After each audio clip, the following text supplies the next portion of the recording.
மற்ற கட்சிகள்லாம் இப்ப கூட்டணி பேசிக்கிட்டு இருக்காங்க, வேட்பாளரை தேர்வு பண்ண விருப்ப மனு எல்லாம் வாங்கிட்டு இருக்காங்க. நம்ம வேட்பாளரோட கலந்து ஆலோசனை களம் எப்படி இருக்கு? மற்ற கட்சிகள் அவர்களுடைய வேலை என்ன, அவங்க செயல் திட்டம் என்ன நம்ம சொல்ல முடியாது. நாங்க எப்பவுமே கொஞ்சம் எளிய பிள்ளைகள், அதனால முன் தயாரிப்பு அதில் கவனமா இருப்போம். இப்போ எங்களுக்கு 21 மாநாடு வருது. இந்த மாநாடு, அந்த மாநாட்டில் மொத்த வேட்பாளர்களையும் அறிவிக்கணும். இப்போ புதுச்சேரிக்கு தனியாக கூட்டம் போட்டு அறிவிப்போம். இப்போ அங்கே 28 தொகுதியில் போட்டியிட்டோம். இங்கே 234.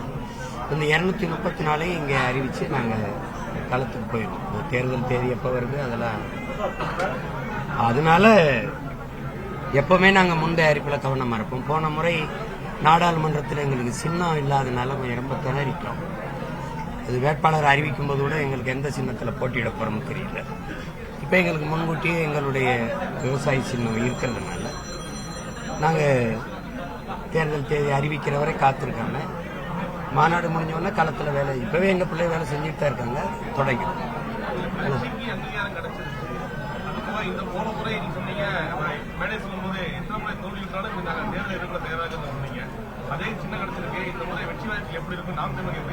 இல்ல, எல்லா கட்சிகளுமே வெற்றிங்கிற இலக்கை நோக்கி தான் போகும். மற்றவர்கள் அடைகிற வெற்றிக்கு கொஞ்சம் அமைதியா இருக்கணும். மற்ற கட்சிகள் அடைகிற வெற்றிக்கு, தேர்தல் வெற்றிக்கும் நாங்க அடைகிற தேர்தல் வெற்றிக்கும் நிறைய வேறுபாடு இருக்கு. அவங்களுக்கு வழக்கமான ஒரு தேர்தல், அவர்களுக்கு வெற்றி என்பது உங்களுக்கு தெரியும், வாங்கிக்கிடுவாங்க. நாங்க வரலாற்று பெரும் மாறுதலுக்காக நிக்கிறோம். எத்தனையோ தேர்தல் வந்திருக்கு, எந்த மாறுதலும் அல்ல, என் இன மக்களுக்கு ஒரு ஆறுதலும் இல்லை. அதனால இந்த முற்றுமுழுதான் இந்த நிலத்தில் இருக்கிற இதுவரை இருக்கிற இந்த அரசியல் இருக்கு இல்லையா, இதை மாற்றி இதை தகர்த்து வேற ஒரு அரசியலை கட்டமைக்கணும்னு நினைக்கிறோம். நீங்க ஆள் மாற்றி ஆட்சியை மாற்றி வச்சு இங்க பயன் இல்லை. ஆட்சி முறையை மாற்றணும். உங்களுக்கு ஆட்சி முறை மாற்றம் உங்களுக்கு வரணும். அந்த ஆட்சி முறையை மாற்ற நிக்கிறதுனாலதான் நாங்க அடிப்படை அமைப்பு அரசியல் மாற்றம்ங்கிற முழக்கத்தை முன்வச்சு, அந்த நோக்கத்தை முன்வச்சு இந்த களத்தை தயார் செய்து அது களத்தில் நிக்கிறோம். இதுவரை இந்த நிலத்தில் நிகழாத ஒரு இது. இங்க பன்னெடுங்காலமா கட்சி அரசியல், தேர்தல் அரசியல் இருக்கு, மக்கள் அரசியல் இல்லை. விளம்பர அரசியல், செய்தி அரசியல் இருக்கு, சேவை அரசியல், செயல் அரசியல் இல்லை. எப்படியாவது எங்களை ஆளணும்னு நினைக்கிறாங்க. நாங்க எப்படியாவது என் இன மக்கள் வாழணும்னு நினைக்கிறோம். எப்படியாவது என் மக்களை ஏமாத்தணும்னு நினைக்கிறாங்க. நான் இந்த நிலையை எப்படியாவது மாத்தணும்னு நினைக்கிறேன்.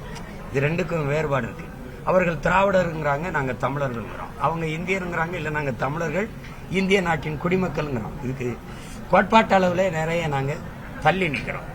அதனாலதான் இது யாரோடு இணையாம தனித்துவமா போட்டி போட காரணம் இதுதான். தாயின் மார்ல கறந்த பால் போல கரைபடியாம நிக்கணும்னு நினைக்கிறேன். அப்ப சீட்டுக்கு நோட்டுக்கும் பேரம் பேசி போய் கூடுறது ஒரு கூட்டணின்னு பேசக்கூடாது. சீட்டணி நோட்டணின்னு தான் பேசணும். கூட்ட அரசியல் ஆகாது, கொள்கை தான் அரசியல். இப்ப நீங்க அண்ணல் காந்தியடிகள் கொள்கை இல்லாத அரசியல் பாவங்கிறாங்க. எங்க தாத்தா தெய்வ திருமகன் முத்துராமலிங்க தேவர் கொள்கை இல்லாத அரசியல் வியாபாரம்ங்கிறாங்க. ரொம்ப நாளா இந்த பாவமும் இந்த வியாபாரம் தான் இங்க நடந்துகிட்டு, அரசியல் இல்ல. விடுதலைக்குன்னு அரசியலை செஞ்சுட்டு வியாபாரத்துக்கு அரசியல் ஆக்கி வச்சிருக்காங்க. நாங்க வியாபாரம் செய்ய வரல, விடுதலை பெற வந்ததுனால எங்க அரசியல் விடுதலைக்கான அரசியல்.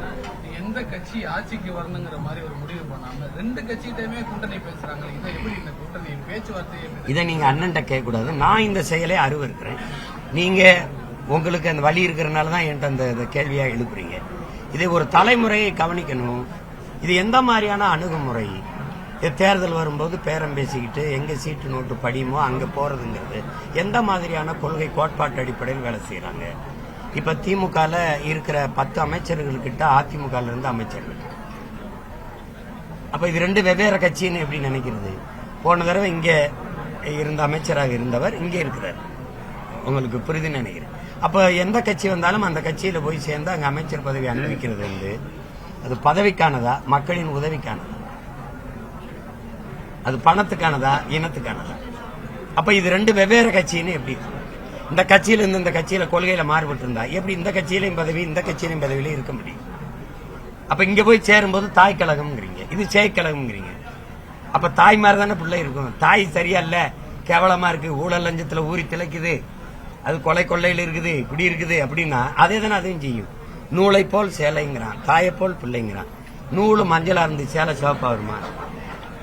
அப்ப அது ரெண்டும் ஒண்ணுதான். இதை முறைஞ்சுக்கணும். நீங்க கொடியில வண்ணம் மாறும், கொள்கையில என்ன மாறாது. திமுகவுக்கும் தாவேக்காசும் போட்டின்னு அவங்க பேசுறாங்க. நேற்று விருப்ப மனு வாங்கியிருக்காங்க. பனையூர் தொகுதியில விஜய் போட்டியிடணும்னு சொல்லி விருப்ப மனு கொடுத்துருக்காங்க. அந்த அளவுக்கு ஒரு சூழல் இருக்கு. அந்த மாதிரி ஒரு இது இருக்கு. பனையூர் தொகுதியில போட்டியிடணும்னு சொல்லி ஒரே நாள்ல விட்டுவிட்டோம் விட்டு தெரிஞ்சுருக்காங்க. இது ஒரு அனுபவம் இல்லைங்கிறது சின்ன பிள்ளை அவருக்கு தெரியல. இது வியாபாரம் இல்லைல்ல, இதோ விற்பனை பண்ற மாதிரி நினைச்சிட்டு இருக்காங்க. பனையூர் ஒரு தொகுதி இல்லைங்கிறது பிள்ளைகளுக்கு தெரியல. அது போக போக கற்றுக்குறாங்க. பேசும்போது திமுகவுக்கும் தாவேக்காவுக்கும் தான் நேரடி களத்துல போட்டின்னு பேசுறாங்க. அப்படின்னா நாட்டை யாரு அதிகமா நாசப்படுத்துறது, இது கொடுமைப்படுத்தி அழிக்கிறது அப்படிங்கிறது கொள்கை அடிப்படையில் தான் மோதல்கள், சித்தாந்த அடிப்படையில் தான் போட்டிகள். அப்படி அவங்க சொல்றது இந்த மும்முனை போட்டி, 3 கட்சிக்கும் போட்டி. அப்படின்னு நாங்க சொல்றோம், எங்களுக்கு எங்குமே போட்டி கிடையாது. நாங்க உலகத்துக்கு பொதுமையான அரசியலை வைக்கிறோம். புவி வெப்பமாகுது, அதை தடுக்கணுங்கிறது ஒரு இனத்துக்கோ ஒரு மாநிலத்திற்கோ ஒரு நாட்டுக்கோ இல்லை, உலகத்துக்கு. பருவநிலை மாறுது, காலநிலை மாறுது. காலநிலை மாற்றத்தால் பெரும் பாதிப்பு ஏற்படுது. 50 விழுக்காடு மக்களுக்கு உடல் பாதிப்பு ஏற்படுது. இந்த மருத்துவர் இருக்காங்க. இப்போ அப்படி வரும்போது இப்போ நாங்கள் 800 கோடி மக்களுக்கு 100 கோடி மக்கள் தான் குடிநீர் இருக்கு, கொஞ்சம் சேமிக்கணும் அப்படின்னு நினைக்கிறோம். நீங்க விற்கணும்னு நினைக்கிறீங்க, நான் சேமிக்கணும்னு நினைக்கிறேன். அப்ப இப்ப திடீர்னு ஒரு அறிவிப்பு வருது, நிலம் நீரற்றதா மாறிடுச்சுங்கிறீங்க. எங்க அப்பா நம்மால் இன்னைக்கு பிறக்கிற ஒரு குழந்தைக்கு 25 ஆண்டுகள் கழித்து பூமியில வாழ இடம் இருக்காது. அப்படி இல்லை என்றால் வாழ்வதற்கான இடமா பூமி இருக்காது. இது ரெண்டுல ஒண்ணு நடக்குன்றாங்க. ஆனா அண்மையில ஐநாவில் 200 நாடுகளின் ஆய்வறிஞர்கள், சூழியல் ஆய்வறிஞர்கள் ஒரு அறிக்கையை தாக்கல் செய்யறாங்க. அந்த அறிக்கையை முன்வைக்கும் போது அதுல 12 ஆண்டுகளுக்கு தான் பூமியில் வாழ்நாள் இருக்குது. அதுக்குள்ள அதை காப்பாத்திக்கலைன்னா நம்ம எல்லாரும் சேர்ந்து அழிய வேண்டியதான்ட்டு போறாங்க. அதை பேசும்போது எல்லாரும் கைதட்டினா ஆச்சரியப்பட்டோம். ஐயோ சரி பண்ணுமா அப்படின்னு நினைச்சான். அவவே நாட்டுக்கு போய் துறவு தெரிஞ்சுட்டு போயிட்டான். ஒருத்தன் கவலைப்படல. எழுதுன எங்க ஐயா கி வெங்கட்ராமனும் படிச்ச பிள்ளைகள் நாங்களும் தான் பதறிக்கிட்டு இருக்கோம். அதனால நாங்க ஒரு ஓரத்துல, ஒரு நிலத்துல, ஒரு மாநிலத்தின், ஒரு இனத்தின் பிள்ளைகளை எடுத்து வச்சாலும் உலக பொதுமைக்கான அரசியலை எடுத்து வைக்கிறேன். ஏன்னா தமிழன் தான் அதை பேச முடியும்.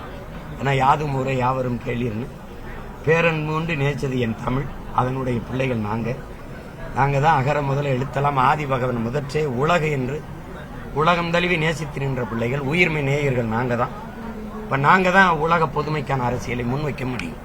அப்ப அதனால இந்த அரசியல்ல இந்த வாக்குக்கு காசு கொடுக்கறது, கூட்டணி பேரம் பேசிக்கிறது, கூட்டத்தை சேர்த்துக்கிட்டு போறது, நாங்க அதை செய்யுங்கிறது, 1000 குடும்ப தலைவிக்கு நான் 2000, நான் ஆண்களுக்கு பேருந்து இலவசம், இல்ல பெண்களுக்கும் இலவசம், இது அல்ல எங்க அரசியல். அதனால அதுக்குள்ள நாங்க வரல. காங்கிரஸ் கட்சியை உள்ள கொண்டதுல தாவேக்கா ரொம்ப முயற்சி பண்ணிட்டே இருக்கிறாங்க கூட்டணி சேர்ந்ததுல. ஏன் நீங்க பல அரசியல் கருத்துக்களை விஜய் சொல்லி கொடுத்துருக்கீங்க, அவங்களோட பேச்சாளர் வாய்ப்பு பேசிருக்காங்களா? இல்ல, முதல்ல அது பேசுனது தம்பி காங்கிரஸ் சேர்த்துக்கலாமான்னு கேட்கும்போது நான் தம்பிக்கிட்டே கேட்டேன், காங்கிரஸ் சேர்த்துக்கிட்டு என்ன அரசியல் பேசுறதுன்னு கேட்டேன்.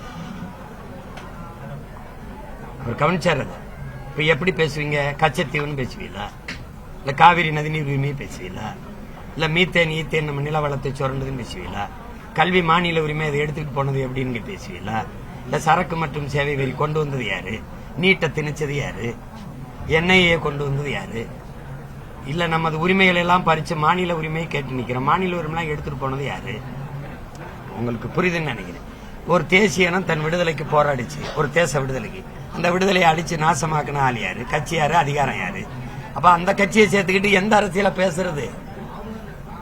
இந்தி திணிப்பா, இந்தி எதிர்ப்பா, இந்திய திணிச்ச மகான் யாரு? எல்லாம் அவங்க தான். இப்ப மதவாதமா, பாரதிய ஜனதா மதவாதமா? சரி, மிதவாதமா காங்கிரஸ்? இடிச்சது யாரு? பாபர் மசூதிய RSS பிஜேபி இடிக்க அனுமதிச்சது யாரு?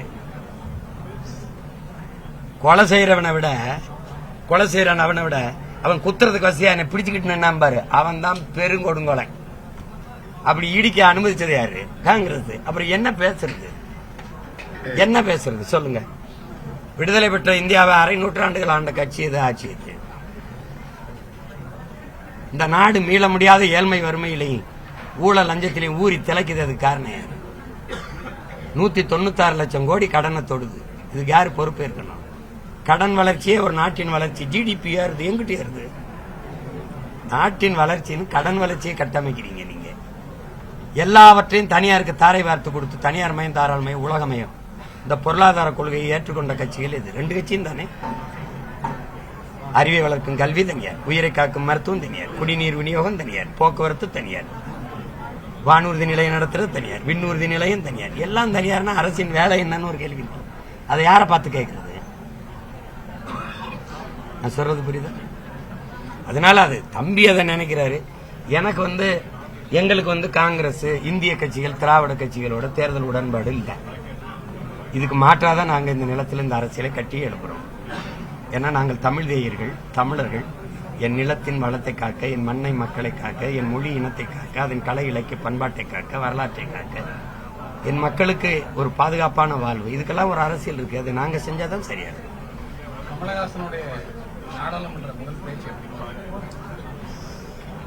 அது நான் கேட்டால நல்லா இருக்குன்னு தான் சொன்னாங்க. அண்ணன் நல்லா பேசினாருன்னாங்க. தமிழ் பத்திலாம் பேசியிருக்காரு நாடாளுமன்ற. அண்ணன் தமிழர், தமிழ் மீது பற்று கொண்டவர் தானே, அதனால பேசத்தானே செய்வாரு. அது ஒரே மண்ணில் இருந்து வந்திருக்கோம் அண்ணன் தம்பியும். அப்புறம் நான் பேசுறது அண்ணன் பேச மாட்டாரா என்ன? வேற தேர்தலில் முன்னாடி வடக்குல போட்டி போட்டிருக்கீங்க, வடக்கு மாவட்டத்தில் சென்னையிலே போட்டி போட்டீங்க. சொந்த மாவட்டங்களில் தென் மாவட்டத்துக்கு போக வாய்ப்பு இருக்கா? விளையாட்டு வீரனுக்கு முதல்ல இறங்கினா, 3வது இறங்கினா, 4வது இறங்கினா, தெற்கென்ன வடக்கென்ன, போர் வீரனுக்கு எங்கேயும் போடுறதுதான். இந்த இடத்துல நீங்க எல்லாம் விரும்புறீங்களோ அங்க போட்டிடுவோம். என்னங்கய்யா? காரைக்குடி தானே ஒரு 10 நாள் பொறுப்பா? என்னடா 10 நாள் பொறு. வேற பிரதமரும் வரா இருக்காரு அந்த மாசம் முதல் வாரத்துல. பட்ஜெட் பத்தி நிதி இல்லைன்னு திமுக கூட்டணி கட்சி 12ஆம் தேதி ஆர்ப்பாட்டம். சரிதான். இது இந்த நிதிநிலை அறிக்கையை நான் ஏற்கல, அதை கண்டிச்சு அறிக்கையெல்லாம் கொடுத்துருக்கேன். தெரியுது. இந்த எப்பவுமே நம்மளுடைய நாட்டின் நிதிநிலை அறிக்கை முதலாளிகளுடைய வாழ்வாதாரத்துக்கும் வளர்ச்சி பெருக்கத்துக்கும் தான் உதவும். அடித்தட்டு மக்கள், உழைக்கும் மக்களுக்கு இருக்காது. அதை பற்றி அவர்கள் கவலைப்பட மாட்டார்கள். ஏன்னா இங்க முதலாளிகளுக்கான அதிகாரம் தான் கட்டமைக்கப்படுது. அதனால அதை போய் பேசி வாக்குக்கு காசு கொடுக்கிற இடத்துலயே லாப தேவை வந்துருது, மக்கள் சேவை செத்துருது. அப்புறம் அதை பேசி பயனில்லை. அதை மாற்றணும். அதுக்கு ஒரு தலைகீழ் மாற்றம் தேவைப்படுது. அந்த மாற்றத்தை செய்யக்கூடிய ஒன்று இருக்கு, அதான் புரட்சி. அதை தான் நாங்கள் செய்து கொண்டிருக்கோம். அதனால அதை திமுக எதிர்க்கும், அதிமுக ஆதரிக்கும். ஏன்னா இது கூட்டணி வச்சிருக்கு, அது கூட்டணி வைக்கல. உங்களுக்கு சிரிக்காது, உண்மை தானே. அதிமுக ஆதரிக்குதா இல்லையா அந்த நிதிநிலை அறிக்கையை? அப்புறம் அது வாய்ப்பு இல்லை. அவங்க வாய்ப்பு அவங்க எடுத்துக்கிறாங்க. மிச்சம் இருக்கிறது எங்களுக்கு கொடுத்துருக்காங்க. போட்டு பாவம் பார்த்து எங்களுக்கு 117 இடம் கொடுத்துருக்காங்க. இது அவங்க இடம். அவங்களுக்கு உரிமைன்னு சொல்றதுக்கோ அதுக்கு உரியதுன்னு சொல்றதுக்கோ நான் யாரு பைத்தியக்காரன்? அவங்க இடம் அவங்க எடுத்துக்கிறாங்க. எடுத்துக்கிறதுக்கான ஜனநாயகமும் அன்பும் பாசமும் இங்க இருக்கு. அவங்க எடுத்துக்கிறாங்க. அவங்க எடுக்கும்போது என் மக ஓடி போய் வெற்றி கோப்பையை தொட்டா நான் கைதட்ட மாட்டேன். அப்படி கைதட்டுறேன். என் தங்கை எடுக்கும்போது, என் தாய் எடுக்கும்போது, என் அக்கா எடுக்கும்போது, என் மகள் எடுக்கும்போது கைதட்டுறேன். அவ்வளவுதான் நான் செய்ய முடியும். இதுல என்ன பெருமைப்பட இருக்கு? கடமை செய்யறோம். வேற சிறப்பான திட்டம் இருக்கு. காசு மட்டும் இல்ல, ஏதாவது கொடுத்துரு. என்னையா பணம் தான் இல்ல, அதை கொடுத்துரு. அதெல்லாம் நல்லா நடக்கும். வந்துருங்க, புரட்சி வெள்ளட்டு.